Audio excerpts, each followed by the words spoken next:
നഹ്മദുഹു വനുസല്ലി അലാ റസൂലിഹിൽ കരീം. അമ്മാ ബഅദ്. അകക്കണ്ണുകൊണ്ട് കഅബയെ കാണുന്ന ഭാഗ്യവാൻ. കണ്ണുണ്ടായിട്ടും നമുക്ക് ആ പരിശുദ്ധ ഗേഹം കാണാൻ കഴിയുന്നില്ല. അതിനുവേണ്ടി നാം ഒരുങ്ങുന്നില്ല, പരിശ്രമിക്കുന്നില്ല. കാഴ്ചയില്ലാത്ത ഒരു സഹോദരൻ ഹജ്ജിന്റെ കർമ്മങ്ങൾ പൂർത്തീകരിക്കുന്നു. മാഷാ അല്ലാഹ്. കഅബയിൽ തവാഫും സഅയും മറ്റ് നുസ്കുകളും ഹജ്ജിന്റെ കർമ്മങ്ങളും അദ്ദേഹം പൂർത്തീകരിക്കുകയാണ്.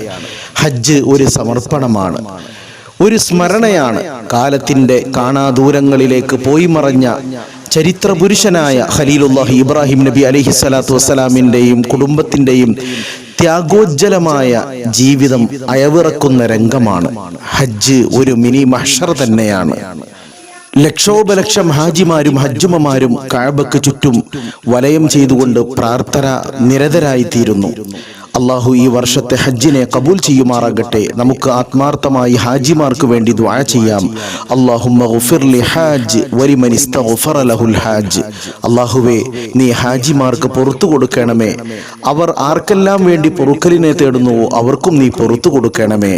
അല്ലാഹു തആല അടുത്ത ഭാവിയിൽ നമ്മയും അവിടെ എത്തിക്കുമാറാകട്ടെ. റബ്ബനാ തഖബ്ബൽ മിന്നാ ഇന്നക അൻത സമീഉൽ അലീം വതുബ് അലൈനാ ഇന്നക അൻത തവ്വാബുർ റഹീം. ആമീൻ برحمتك يا أرحم الراحمين.